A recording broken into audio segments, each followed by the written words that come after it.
So hello everybody, you're all very welcome to this Carmichael webinar on the Charities Governance Code. My name is Andrew Madden and I work in training services at Carmichael. If you're new to Carmichael, we are a leading provider of training and supports for organisations in the non-profit sector in Ireland. We provide those supports in a variety of different ways. One of the ways particularly is through our scheduled training programme and our customised training and consultancy programme, much of which is all on hold at the moment. Details of what may come in due course are on our website. But in the meantime, we're very aware that some charity trustees may be using this time now to have a look at the Charities Governance Code and to think what they can do to implement it at this time. So we've decided to do a 1-hour webinar, which talks about the code, looks at the standards and so on, and hopefully you will find it to your advantage. The content for this hour: we're going to look at the 6 principles of the code, the 32 core standards which apply to all charities, and we look at the compliance form, how you might report to the CRA next year, and general supports available at this time from Carmichael that you may find useful for the code and in other regards. This code was introduced at the end of 2018. 2019 was a learning year, and 2020 a year for implementing the code. So some people have started, some people have yet to start. If you did the previous code or did some work on it, on the CVC, the Charity Voluntary Community Code, you'll find that you've done some of the work by way of preparation then for this code, so you won't have it all to do. And there is a lot of commonality between the two codes, but this code is the Charities Governance Code, and there's a requirement of charities to implement it. This code really reflects minimum standards that are expected in all charities today, and it will help charities achieve their purpose in an accountable way. The code itself has 6 principles. The previous code had 5, so there's one new one. We'll look at that in a minute. There are 32 core standards for all charities, so all charities are meant to comply with the core standards. There are additional standards, 17 of them, which more complex charities are expected to comply with. But the purpose of this webinar, we're just going to look at the first 32 standards and see what you might do in regard to those. So the 6 principles of the Charities Governance Code are advancing charitable purpose, behaving with integrity, leading people, exercising control, working effectively, and being accountable and transparent. The one that's new, you'll recognize the language maybe in 2, 3, 4, 5, and 6, but the first one, advancing charitable purpose, is a new principle. So we'll start with that and have a look. Just before we do, in terms of getting into the code, all trustees now should be reading the governance code. You can download it from the Charities Regulators website, read the code individually, and the principles and the standards. Decide what actions you're going to take, whether you're a more complex charity or not, and identify any evidence you show to show that you meet the standards. And we'll talk about the evidence gathering as we go along, and towards the end I'll show you something that might be of help to you in that regard. Just to say as well, the Charities Regulator, on the Charities Regulators website, you will find quite a few guidance documents which were designed to help charities implement the code. So you'll see there, we'll be talking about things later, and you'll see them reflected in this list: recruitment and deduction of trustees, guidance note and code of conduct, succession planning, due diligence, the role of the chairperson, the role of the secretary, code of conduct for volunteers. There's lots of things there, and there's templates and guidance around risk as well. There's a lot of guidance there on the Charity Regulators website, so go to the section about the toolkit on the Regulators website and you'll get some guidance in that regard for that. So you're not starting, if you come to something in the code, it's risk or something, you think what help is available, have a look at the Charity Regulators website, and all those documents are there. The first principle, advancing charitable purpose. So charitable purpose has a specific meaning under charity law. The Charities Act sets out 4 categories of charitable purpose, and they are relief of poverty, advancement of religion, advancement of education, advancement of religion, and any other purpose that is of benefit to the community. So if you don't find yourself under points 1 to 3, you can go to section 311 of the Charities Act, or look at the Charities Code itself, and you'll see there's a lot of detail on what they mean by any other purpose that is of benefit to the community, and you may find yourself in there as well. If you're already a registered charity, chances are you're already a charitable purpose for public benefit. But what is important, and we'll discuss it in the actions in a minute, it's important that all the trustees understand why the charity is a charity, and that it can only be a charity because it is for charitable purpose, charitable purpose for public benefit. So it's important that trustees actually understand that point. Regarding public benefit, an organisation's purpose must benefit the public or a section of the public in Ireland or elsewhere. The benefit to your organisation's purpose provides your organisation's purposes provides should be identifiable.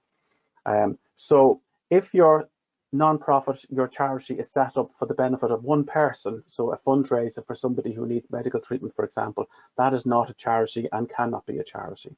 There's no defined number in terms of what size of the numbers of the public must be included, but if it's for one person, it certainly isn't. But it could be for a small number of people, but it will be charitable purpose for public benefit.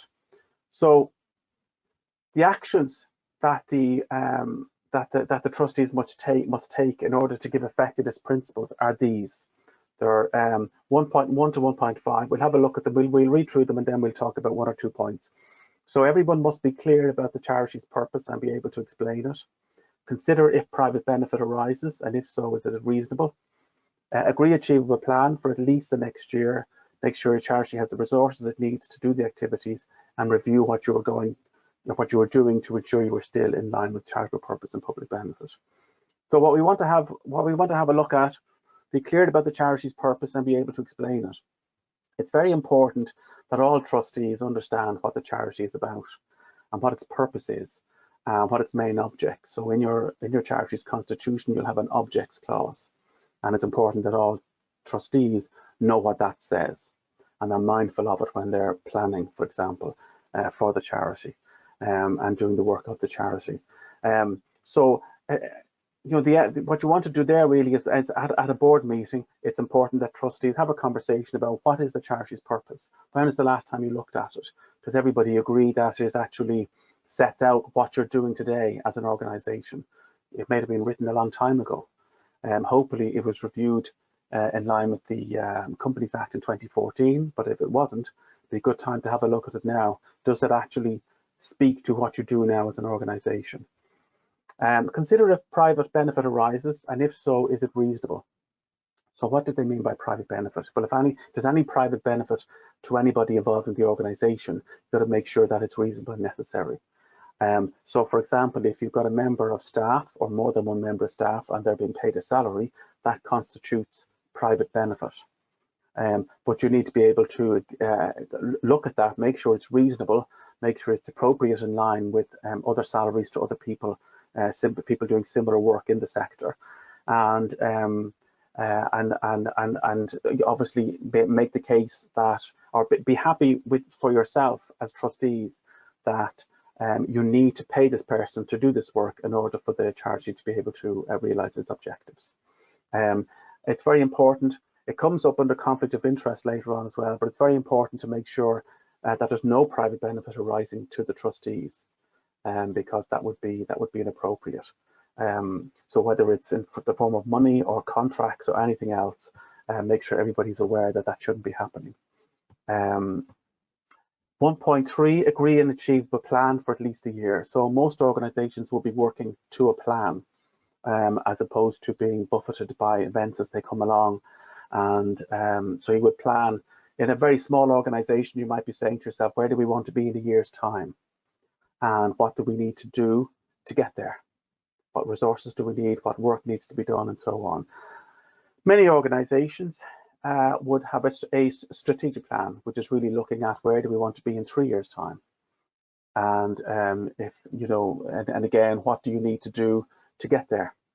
And if you have a strategic plan, you're already compliant with that 1.3 part of the code, and the strategic plan comes up later on for one of the advanced standards. And again, there should be discussion at board level about that. It's not something that the manager or the CEO writes up and then there's a plan. There needs to be buy-in from various levels within the organisation, but the trustees should certainly be very involved in that. And when it says in 1.4, make sure your charity has the resources it needs to do the activities that you plan, we're talking there about money and, of course, about people and time. So there's no point in developing a grand idea for 12 months' time and not having the people or the time to actually give effect to it. So it must be a reasonable, practical, achievable plan, and that's important. And every now and again, maybe once a year, the board should review what it's doing to make sure that they're still in line with charitable purpose and public benefit. It's very easy as the years go by, especially if you work to a 3-year plan and then another 3-year plan, and there's a risk that people might drift away from what the organisation was set up to do. So reviewing the activities, make sure that you're still in line with charitable purpose and public benefit. In recent days, there's talk some charities may have wanted to consider doing things that were different to what they normally do, because they see in the current crisis, they see needs in the community, and they think, well, we would be able to respond to that or help with that. But you'll have to still make sure that you're operating in line with what you were set up to do.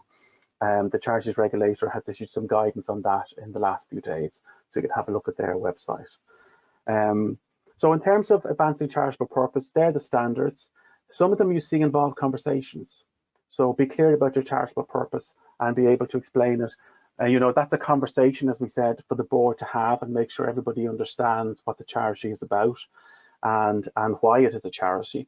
And the action is the conversation, and the evidence when you come to need it is the minutes of that conversation. So the minutes of that board meeting, they make up the evidence that you're compliant with 1.1, and you have a conversation about private benefit and consider all the people in the organisation who do have private benefit, and again you have that conversation. So very often through the code you'll see the minutes of your board meetings and the conversations that you have at board meetings or subcommittee meetings, they are going to make up your evidence of compliance. So just bear that in mind. 1.3, obviously there should be a plan as well by way of evidence. I need to keep things moving because we only have an hour. So that is advancing charitable purpose for public benefit, the first principle of the governance code. The second one, behaving with integrity. Agree the basic values that matter to your charity and publicise them. Consider how you deal with conflicts of interest and loyalty, and have a code of conduct for the board that is signed by all charity trustees. So the first thing to do is agree the basic values that matter to your charity and publicise them. You may already have done that. You may have on your website or in your strategic plan. You may have documented what the values are for your organisation, or you may not have looked at it for a very long time. Sometimes I sit with a board and I ask them, what are the values? And people struggle to name them, and I will have them in my hand because I'll have looked at their website, but they won't have had a conversation for a long time, so they actually can't think of them. And so it's important to look at what you previously documented where your values for the charity. Are they still your values? Are they still relevant? Do you want to take some out? Do you want to add some more? And have that conversation. And these values should be visible to other people. So put them on your website. Maybe they're in your last annual report or your next annual report. Some people put them in as an introduction to the strategic plan as well. So bear that in mind. But what are the values of your organisation? Consider how you deal with conflicts of interest and conflicts of loyalty. And I've made a note there, the Charities Regulator have a very comprehensive guidance document on the website in this regard. So if you don't have any policy on this at the moment, there's a lot there from the regulator. A conflict of interest and loyalty policy, they fit on a page each or less.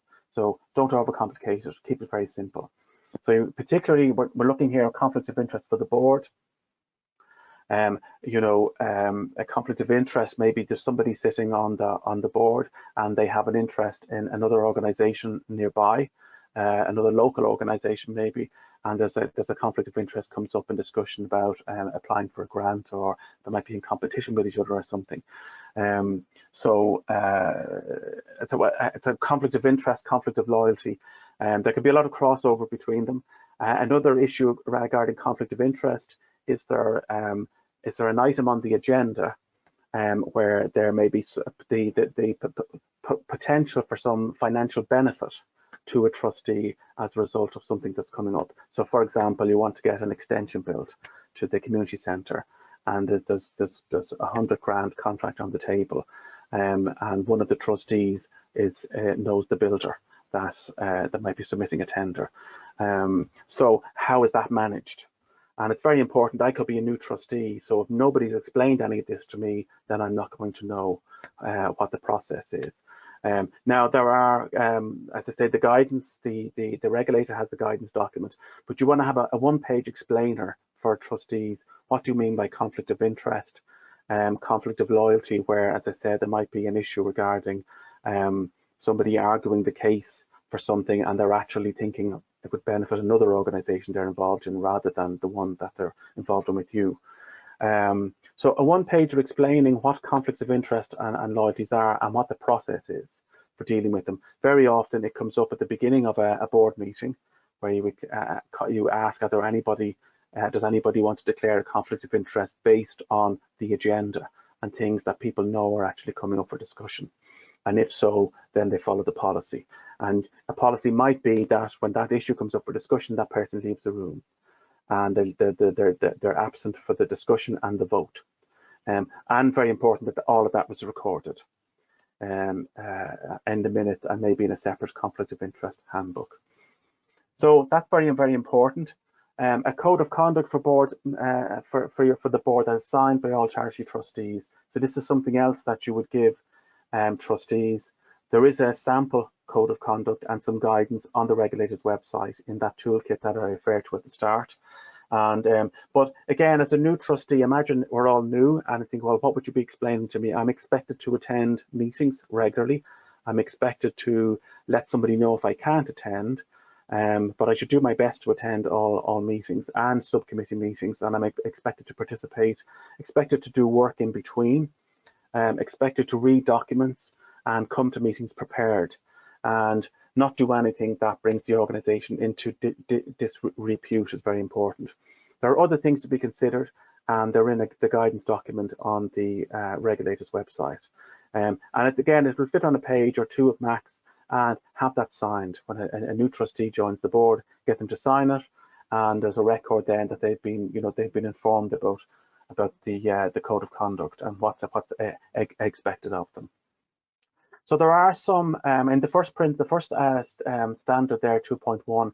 It's a conversation again, and maybe you've got to go and write those values down if you've never done it before. But otherwise, it's a conversation, and then you're going to minute that. Conflict of interest and loyalty. It doesn't say you have to have a policy. The best way to do that is to have a policy and put it in place. And a code of conduct again is something, if you haven't written, but it's going to have to be written. But there's guidance available to that. So there's some actions there, and the evidence would be the result of those actions in terms of policy documents, and or in the case of 2.1, a conversation that is minuted from the board meeting. So behaving with integrity, principle 2. Moving on to leading people, principle 3. So how do we lead people as trustees of an organisation? Be clear about the roles of everybody working in the charity, both voluntary and on a paid basis. Make sure there are arrangements in place for the effective involvement of volunteers. Make sure there are arrangements in place that comply with employment legislation and agree operational policies to guide the actions of everyone involved in the charity. So regarding 3.1, I mean, it doesn't say you have to document them, but the best way to do it is to document them. Be clear about the roles of everyone working in the charity, both voluntary and on a paid basis. And the best way to do that is for everybody to have a role description, a job description. A job description if they're employed, a role description if they're voluntary. And the best way to ensure that's done and that people have it is to write it down. And some organisations are very small. You might only have one member of staff, but you might have quite a few volunteers. And it helps if everybody understands what their role is within the organisation. And again, don't overcomplicate it. These things will fit on 1 or 2 pages at most. and at least everybody's clear about what their role is. Make sure there are arrangements in place for the effective involvement of volunteers. If you have volunteers in your organisation, one source of help is volunteer.ireland.ie, so go to the volunteer.ie website and you'll find a huge amount of guidance there for that. Also on the Charities Regulators website, you'll find some guidance documents in relation to the code, in relation to the involvement of volunteers. The best thing to do is have a volunteer management policy, which sets out in a very basic way, what is your attitude to the recruitment of volunteers, to the training, to the support, appraisal of volunteers, the opportunity to give volunteers an opportunity for them to feed back to the organisation, so that they're not taken for granted, and if they need support or extra resources, they feel that they have that they can approach you and ask for those things, and training as well. So what are your what arrangements do you have in place for the effective involvement of volunteers? Very important that the trustees understand that and document it is a good idea. 3.3, make sure there are arrangements in place that comply with employment legislation. So if you have staff, even a very small number of staff, there'll be quite a large amount of employment legislation that would apply to your organisation, and it's up to the board to make sure that all that legislation is being complied with. Even if you have a manager that's doing all the managing, the board wants to know for sure that the charity is compliant with everything. So at some stage, somewhere within the organisation, whether it's the CEO, somebody on the board, needs to satisfy themselves that is being fulfilled. Some organisations rely on an external HR expertise to fulfil that function, because the organisation might be quite small, and you don't have a HR department or even a HR person, but then the HR stuff still needs to be implemented and complied with. So a lot of organisations do that. Whichever way you do it, you want to know what legislation applies to you and are you complying with it. So that's quite a big piece of work if you haven't been doing it already. The third one there, the last one rather, agree operational policies to guide the actions of everyone involved in the charity. So really here, when it refers to operational policies, it's the policies of the organisation as opposed to a policy position that a charity might take when it's advocating for something. So what are the policies? There are a lot of us have very similar policies, and then there are policies that only apply maybe to your organisation or a smaller number of organisations. So for example, if you're working with children or young people or vulnerable adults, you would have safeguarding policies that reflect that. And if you don't do that, then you wouldn't have those policies at all. And if you come into contact with children, but you're not working directly with them, then you might have a policy that reflects that. Some organisations are subject to Children First guidance. Some organisations are subject to Children First legislation, which is different, and some organisations both. So you have to work out where you stand in relation to that. Other organisations are involved, for example, health and safety. If you have a kitchen or a canteen, then there's legislation that affects that, but you need to have policies in place, health and safety. Communications, fundraising, financial management, lobbying. These are the sort of policies that an organisation would have, in addition to the policies that have just affect the board, policies for the organisation. Many organisations with staff would have a lot of their policies in their employee handbook. So policies around the use of social media, policies around sick pay, annual leave, disciplinary issues, and so on. That would be all. There'd be quite a lot of policies, but they'd all go into a handbook. Many people will have updated their data protection policy in recent years as a result of GDPR. So that's an example of another policy that you might have. And sometimes you have policies because it's a legal requirement to do so, and sometimes you have policies because it's just a good thing to do. So not everything has a legal basis. It's good practice, and best practice is the reason that you have some things in place.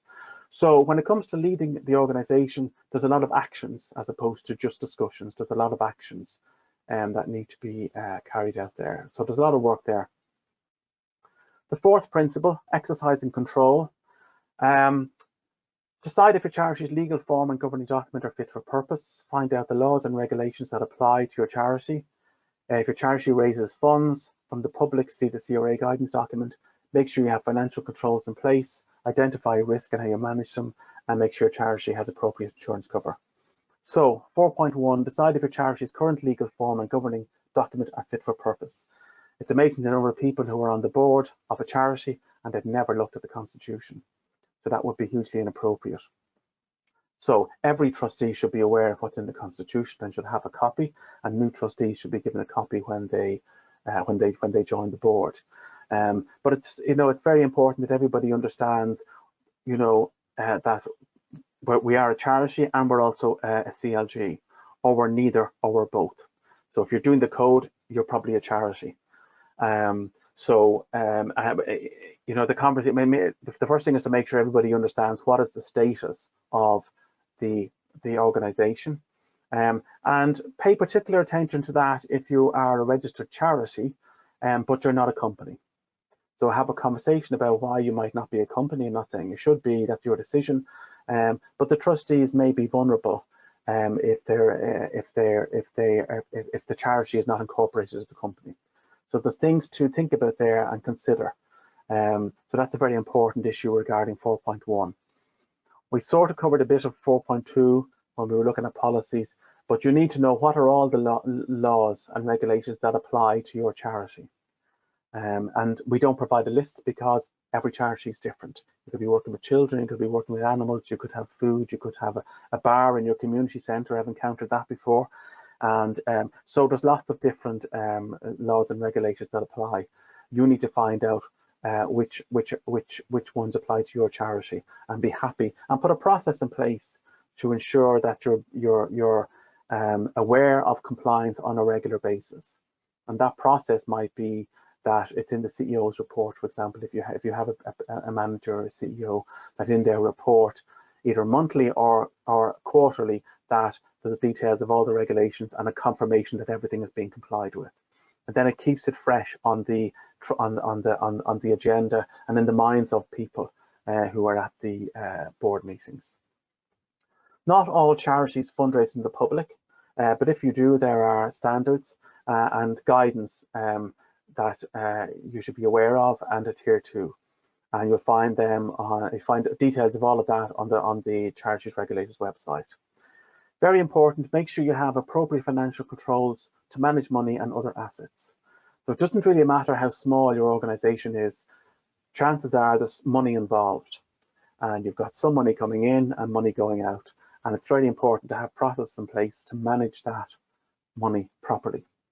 And now there's a very comprehensive guidance document on financial management on the regulators website, and you can have a look at that. If you don't have a policy, it's not actually a policy, it's a guidance document, but if you don't have a policy on financial management, then it will be a good place to start. You'll be able to take things out of that and put them into a policy.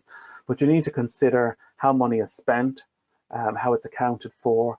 If you've got grants from funding organizations, chances are they'll tell you how they want to report and so on. But if you've other money coming in, how is it collected? Is there cash involved? That's something that has to be managed very carefully.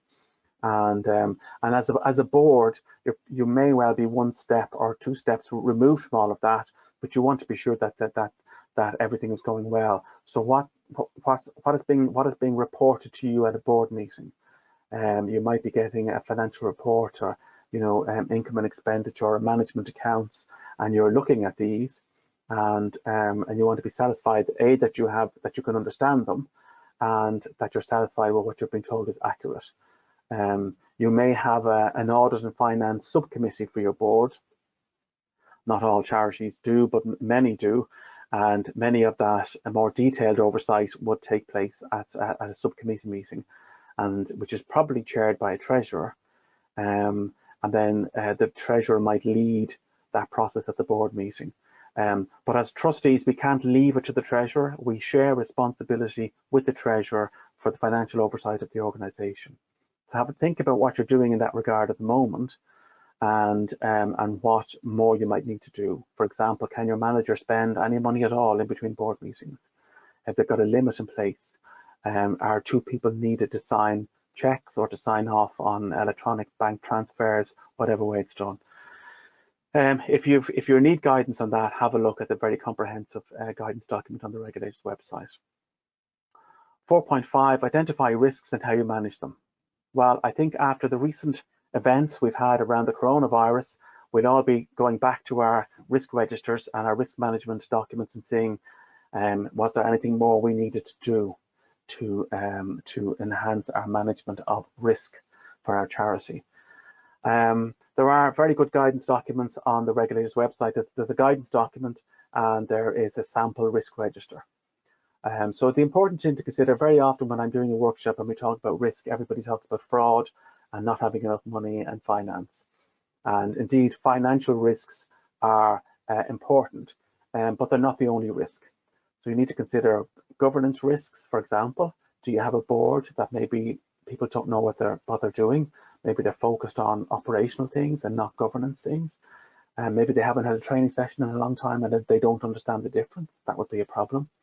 If you've got very high turnover on your board, that would be an issue.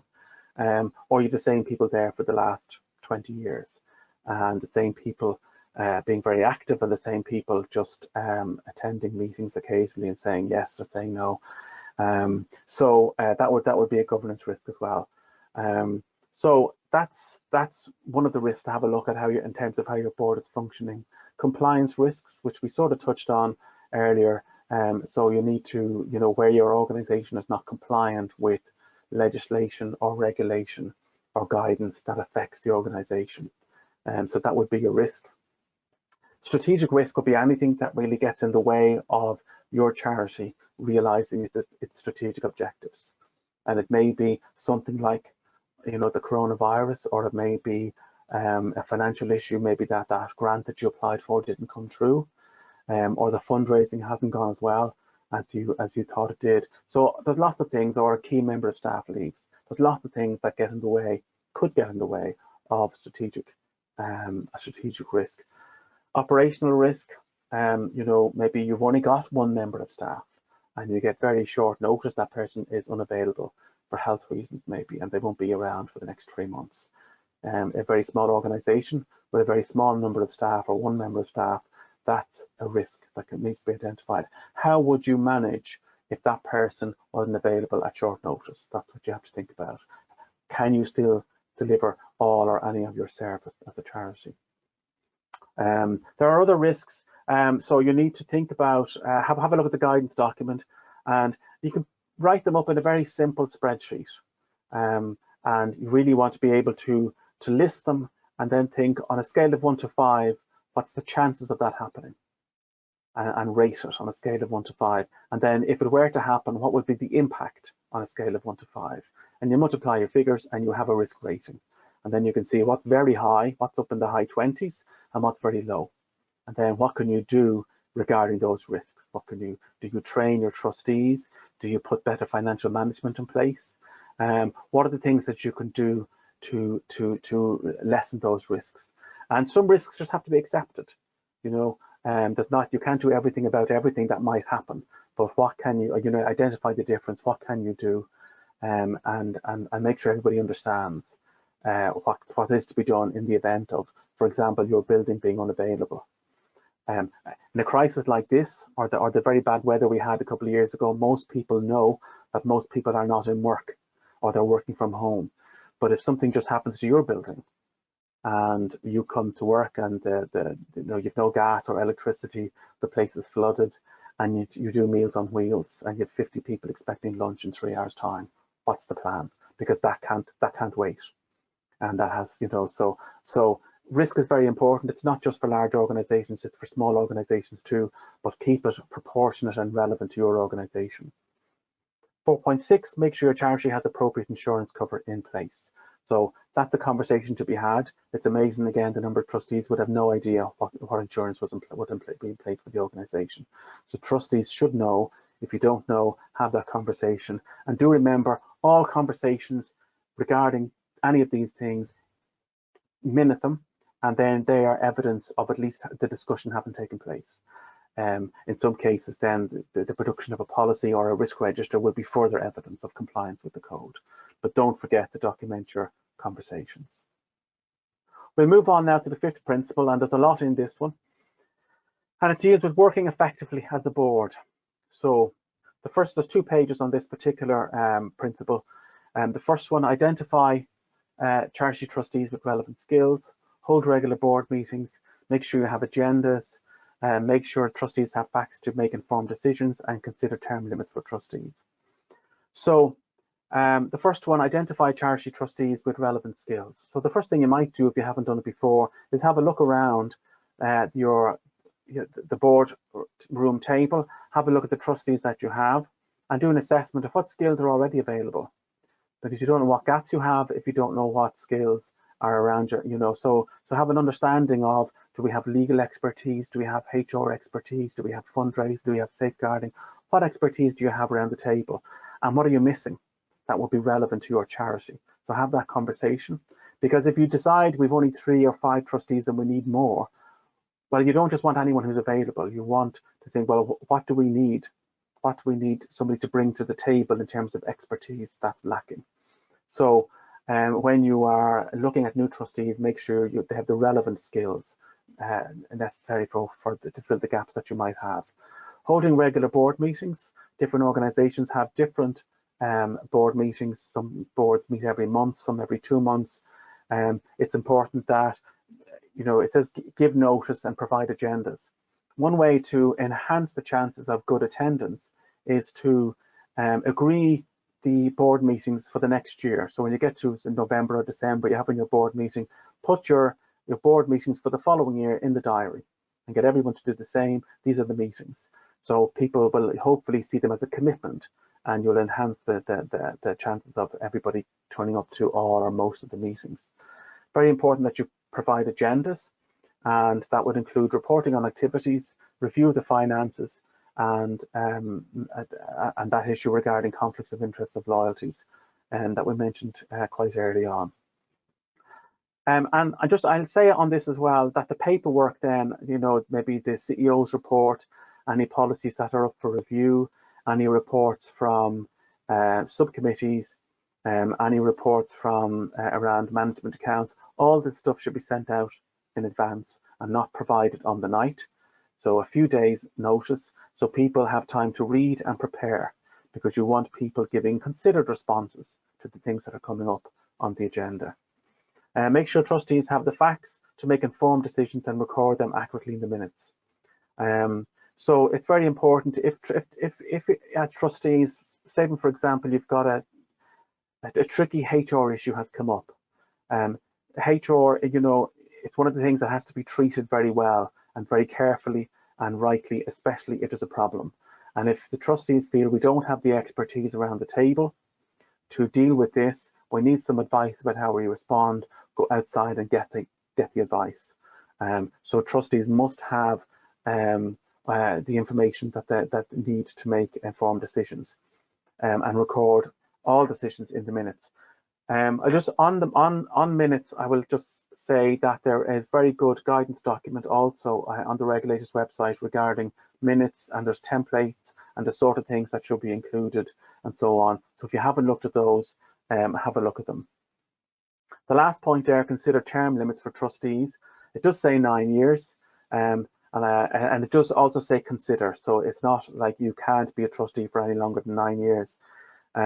People frequently say it's very hard to get people, to join the board of a charity or another non-profit organisation. And in cities like Dublin, it can be hard, but then you go to remote parts of the country, it can be even harder.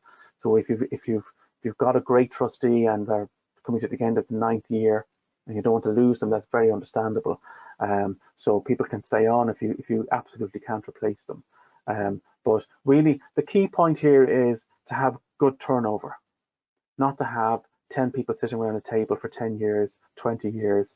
You need to let some people go and replace them with other people, and in time let the other people go who've stayed on, and mix it up. You need new energy, new enthusiasm, new ideas, new thinking, combined with people who have a long-standing understanding of the organisation. So you need that mixture all the time. So that's really the key issue there behind considering term limits for trustees. Also, when it comes to working effectively, recruit suitable new charity trustees and make sure they receive an induction. Make sure trustees understand their roles and responsibilities, the governing document and the code, and commit to resolving problems as quickly as possible and review how your board operates. So the first couple of points there: recruit suitable new charity trustees. There are very good guidance documents on the regulator regarding recruiting trustees, carrying out due diligence, and induction of trustees. Just 3 or 4 documents that are very helpful. They're quite short, these guidance documents, for the most part, are 3 to 5 pages max, and they provide some very useful information. So suitable new trustees, that they have the right skill set, that they have the time, that they're genuinely interested, and they're going to bring something to your charity. And they, you know, and it's the existing charity's responsibility to make sure that new charity trustees understand what is going to be expected of them in terms of work and time and effort and commitment and so on. And it's very important as a new trustee that I'm not just told the next meeting is next Tuesday, come along and just pick it up as you go along. That's not appropriate. So an induction should include things like, you know, a meeting with the chair, a meeting with the CEO or the manager if you have one, maybe meet some key staff. If there are premises, you know, show them around the community centre. Well, there's no point in being a trustee if you've never seen the centre. So a bit of a tour of any relevant premises.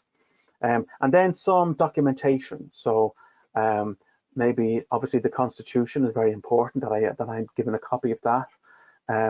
The Charities Code, and then a board handbook if you have one, which will have some of the policies in it that we mentioned earlier that affect the board specifically, and which would include the setting out of what's my job as a trustee, as a board member, what is expected of me. You might also give me, make sure I have your last annual report, the current business plan or strategic plan, and a list of the policies. Maybe don't give them all to me at once, might be a bit intimidating, but if you say, these are our policies, this is when they were last reviewed, this is when they're next up for review. So as a new trustee, I should be advised, have a look at those over the next period of time, read into them over a period of time. And another good thing by way of induction, if some charities have details of the existing trustees with a picture and a name and a short bio on the website. Some charities don't. So where you don't, maybe you give me a hard copy of that. So when I go to my board meeting, I'm meeting 6, 8 new people, I already have some understanding of who they are. That can also be, so that's a proper induction. And as I say, there's guidance on the regulator's website. Review how your board operates and make improvements. So maybe once a year, have a session that's separate to your normal board meeting. And if possible, get an external person in to facilitate a session, or you can do it yourself, self-evaluation, and have a look at how are we operating as a board, as a group of trustees, and individually. How are we doing? Are we focusing? Is everybody contributing? And there's some guidance on the Carmichael website regarding a self-evaluation for a board. So you can have a look at carmichaelireland.ie to have a look at that. So that's working effectively. There's a lot in the 5th principle, and you see there's a lot to do, and some of it again is conversation, but there's a lot of action, and a lot of the evidence there would be in the form of documentation. The 6th principle, being accountable and transparent. Display your name, your registered charity, the number on and the registered charity number on your website, social media, and all of your emails. So it's very important that if somebody goes to your website, that it's very obvious that you're a charity, and if you're a CLG, those details should be there as well. But also on your social media and on your emails, that information should be contained. 6.2, identify your stakeholders and how are you communicating with them. So communication policy is another policy that you might have. Not all charities do. And if you haven't given a lot of thought to your communications, or you want to give it some more thought, there's a very comprehensive guidance document on the regulator's website, guidance on communications for charities. And it makes you think about several things, including starting off with, well, who are your stakeholders? That's the context in which we consider communications. Who are your stakeholders? Very often people say the funders or the service users, and indeed they are, but we've lots of stakeholders. The board, the trustees themselves are stakeholders, volunteers, staff, the service users or your clients, anybody that's giving you money, funders, government departments, independent philanthropic organizations, and then the people, maybe if you're a community centre, the people in your area who use the centre are stakeholders, but the people in your area who don't use it are stakeholders, and maybe you have to consider how you're communicating with them. And also think about, and it comes up later on, but think about how communicators, how stakeholders can communicate with you. So, it's information out is fine, but as an individual stakeholder, I might want to convey something to you. Is that easy for me to do? Do I get a response, a timely response, and so on? Have an exercise around the boardroom table. Who are our stakeholders? And again, document it. That's your evidence. And 6.2 just requires that conversation. You can do more and go and do a communications policy and all the rest of it. How are you engaging with them? It's amazing the number of organizations, for example, that will produce a strategic plan, and it will have been designed, developed between the manager and the board, and no other people will have been involved. And then this plan is produced, and other people have had no buy-in, and they just don't recognize the organization, and they may have a negative perception of the strategic plan as a result of that. So consider in lots of different contexts, but in the strategic planning context, it's one to consider how do we engage and involve stakeholders.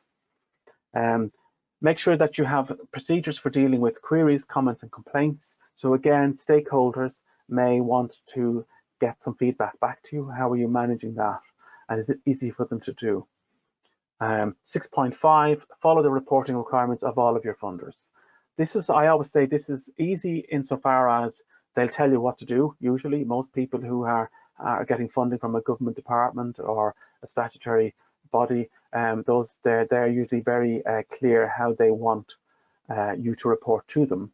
And the difficulty can be that it can be quite cumbersome, and there can be a lot involved. And if you've multi-funders and they all want reporting back in different formats and in different ways and at different times, that can take a lot of effort. But usually we have no choice in that regard. So they are the 6 principles and a quick run through of the standards. And in terms of moving on, there's a compliance form on the regulator's website. Now that's where you'll find the blank one that you download. It looks like there's a lot in it, but don't be intimidated by it. You don't have to write lots in it. And by way of assistance, Carmichael developed a sample completed compliance form, and you'll find that on our website under the resources section, or you can just Google Carmichael sample compliance record form and it will take you straight to it. But otherwise you'll find it on the resources section on our website.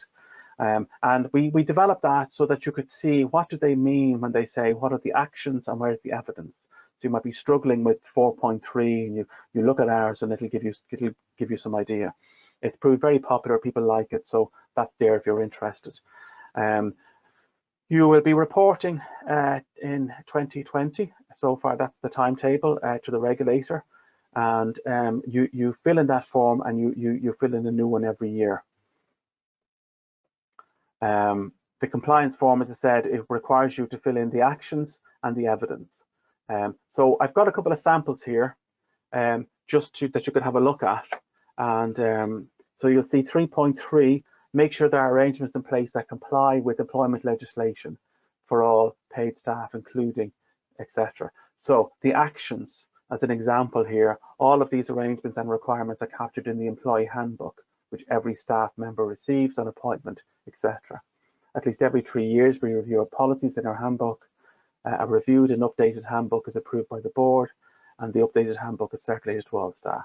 And the evidence of all of that of those actions having been taken are the employee handbook acknowledgement form, and the new employee induction checklist. So there's an example of one of them. Another example I'll show you. If your charity raises funds from the public, read the charity regulators guidelines on this topic and make sure that the charity adheres to them. So you might, the actions might be, this requirement does not apply to our organization because you don't raise funds. You can perfectly fine to write that if you don't raise funds. Or you might say, develop and implement a fundraising policy with procedures, etc. Delegate implementation to the CEO, put clear reporting requirements in place so board is kept fully informed about implementation. So they're the actions, and the evidence would be not applicable if you don't do fundraising from the public, or minutes of meetings held to develop a fundraising strategy, a fundraising policy and procedures document, and the CEO or fundraising manager's role description. So there's the actions and the evidence. And you see, you don't have to write long sentences. These are relatively short points. So don't be intimidated by the document. And also to say about the document, it doesn't matter if you find yourself repeating something further down. You know, the evidence for one standard might be the same as the evidence for another standard. And it doesn't matter if you're repeating, as long as it's accurate and the evidence actually exists. So don't worry if you're repeating. The timeline, as I said, guidance and training, 2019, 2020, implement the code, 2021, report and compliance as part of your annual report to the CRA, and that is the current timeline. So what trustees need to do now, what I said at the start, read the code, decide if you're a more complex charity, identify who's going to lead the process, and the key word there is lead. They're not going to look after the governance while you all do something else. They're going to lead this process and set yourself timelines. A good idea, which I know one charity I was involved with we split up the principles. So maybe a working group might look at 1 and 2, somebody else look at 3 and 4, somebody else look at 5 and 6. But everything is brought back to the full board for decision and understanding.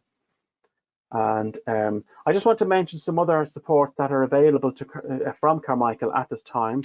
We have a considerable suite of e-learning modules that are available, and they're listed there: GDPR, Company Secretary, Companies Act, Risk Management, Marketing and Sales, Employing Staff, Financial Management. The first few there are sort of 1 to 2 hours, and then everything from marketing onwards, they're much longer. They're several hours each. And you'll see the very last one there, we do have an e-learning module which is there as a resource for organizations in implementing this code. So if you find you want more help, that resource is available there. You'll find all the details about booking on our website. Other supports available are our podcasts. There's 5 of them on the website at the moment. Using your annual report to tell your story. There's a podcast on the Charities Governance Code, risk management, when things go wrong in charities, and board ethics and behaviour. And they're available free of charge, and they last about 30 minutes each. And again, some people like to get information that way rather than reading our workshops or whatever it is. So there's extra resources available from Carmichael. So don't forget, have a look at the Charities Regulators website for the guidance documents and the code and the blank form, and then you'll see on our website there's a sample compliance form. The regulator also has now developed a sample compliance form too, so you've 2 to choose from. So that's it from Carmichael. I hope you found that this webinar was useful, and it'll be up on our website now for some time, so you might look at it now and then decide to come back to it in a week's time or a month's time and share it with fellow trustees, and but it'll be there as a resource to help you with this code. So and everybody in Carmichael wishes you all the best in the current circumstances with what's going on in the world, but also with the Charities Governance Code. Thank you and goodbye.